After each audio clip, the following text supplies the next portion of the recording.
আসসালামু আলাইকুম ওয়া রাহমাতুল্লাহ। প্রিয় ভিউয়ার্স, আজকের এই ভিডিওতে আমরা জানব খলিফা হারুনুর রশিদ এর শাসনামলে বাহলুল নামে এক পাগলের শিক্ষণীয় ঘটনা। হারুনুর রশিদ ছিলেন আব্বাসীয় খলিফা। তার শাসনকাল বৈজ্ঞানিক, সাংস্কৃতিক এবং ধর্মীয় ক্ষেত্রে সমৃদ্ধির কারণে খ্যাত। খলিফা হারুনুর রশিদ এর শাসনামলে বাহলুল দানা রহমতুল্লাহ নামে এক পাগল ছিলেন। তিনি ছিলেন অত্যন্ত জ্ঞানী ব্যক্তি। তিনি অধিকাংশ সময় কবরস্থানে কাটাতেন। একদিন বাদশাহ হারুনুর রশিদ তার পাশ দিয়ে যাচ্ছিলেন। বাদশাকে ডেকে বললেন, হারুন, হারুন। বাদশাহ বললেন, বাহলুল। ওহে পাগল, তোমার কি আর জ্ঞান ফিরবে না? বাহলুল বললেন, ওহে হারুন, ওই পাগল, তোর কি কোনোদিন জ্ঞান ফিরবে না? বাদশাহ বাহলুলকে বললেন, আমি পাগল নাকি তুমি, যে সারাদিন কবরস্থানে বসে থাকে? বাহলুল বললেন, আমিই বুদ্ধিমান। বাদশাহ বললেন, কিভাবে? বাহলুল রাজপ্রাসাদের দিকে ইঙ্গিত দিয়ে বললেন, আমি জানি রঙ্গিলা দালান ক্ষণিকের বাসস্থান এবং এটি কবরস্থান, স্থায়ী নিবাস। এজন্য আমি মরণের পূর্বেই এখানে বসবাস শুরু করেছি। অথচ তুই গ্রহণ করেছিস ওই রঙিন শালাকে, আর এই স্থায়ী নিবাস কবরস্থানকে এড়িয়ে চলছিস। রাজপ্রাসাদ থেকে এখানে আসাকে অপছন্দ করছিস। যদিও তুই জানিস এটাই তোর শেষ গন্তব্য। এবার বল, আমাদের মধ্যে কে পাগল? বাহলুলের মুখে একথা শোনার পর বাদশার অন্তর কেঁপে উঠল। তিনি অবাক নয়নে তাকিয়ে রইলেন বাহলুলের দিকে। তিনি বললেন, খোদার কসম, তুমিই সত্যবাদী। আমাকে আরও কিছু উপদেশ দাও। বাহলুল বললেন, তোমার উপদেশের জন্য আল্লাহর কোরআনই যথেষ্ট। তাকে যথাযথভাবে আঁকড়ে ধরো। বাদশাহ বললেন, বাহলুল, তোমার কোনো কিছুর অভাব থাকলে আমাকে বলো, আমি তা পূরণ করব। বাহলুল বললেন, হ্যাঁ, আমার 3টি অভাব আছে। এগুলো যদি তুমি পূরণ করতে পারো তবে সারা জীবন তোমার কৃতজ্ঞতা স্বীকার করব। বাদশাহ বললেন, তুমি নিঃসংকোচে চাইতে পারো।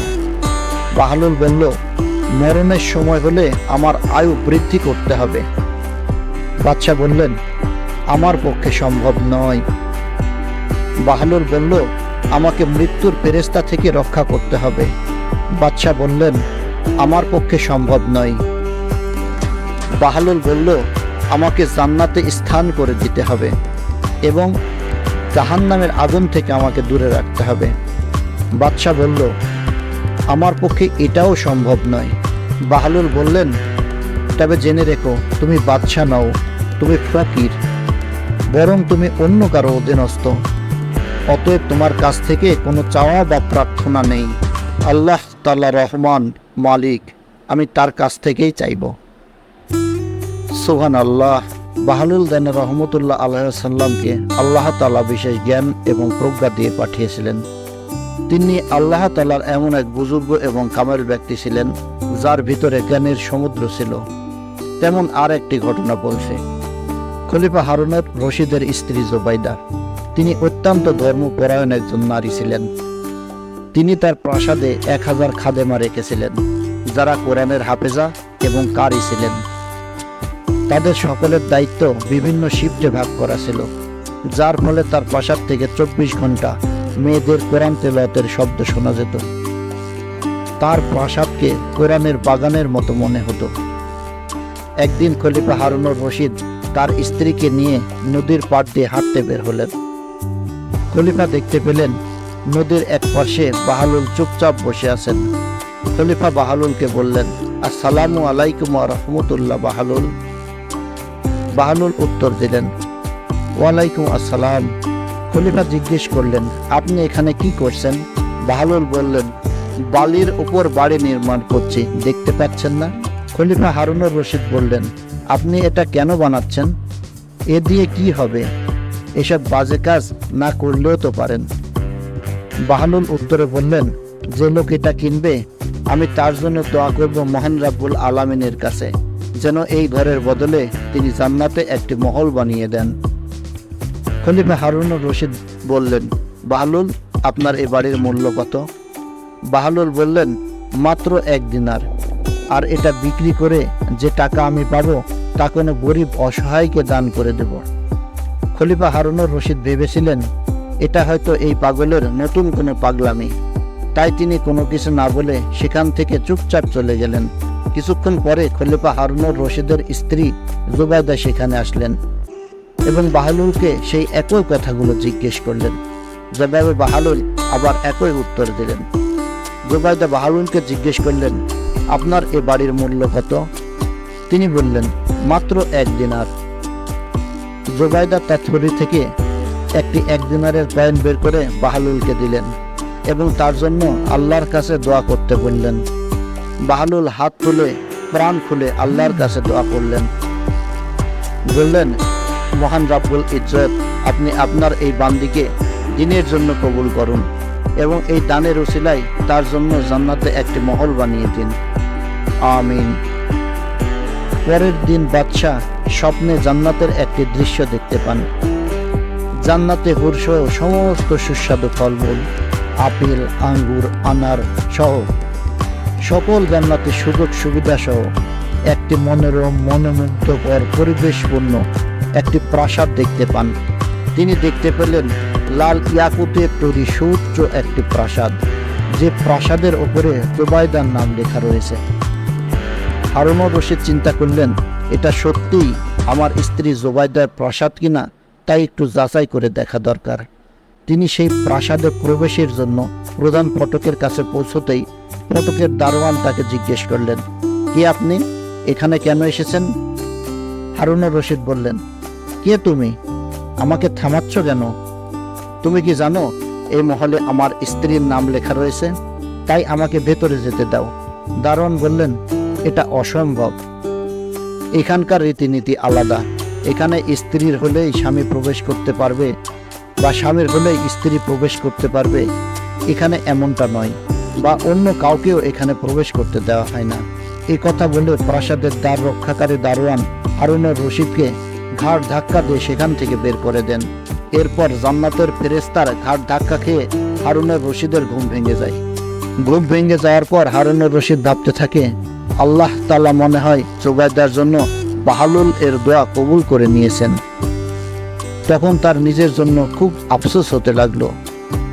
নিজের মনে ভাবতে থাকে, নিজের জন্য আমি তো এত বেশি আমল করতে পারছি না, গতকাল বাহলুল এর বাড়িটা কিনে নিলেই মনে হয় ভালো হতো।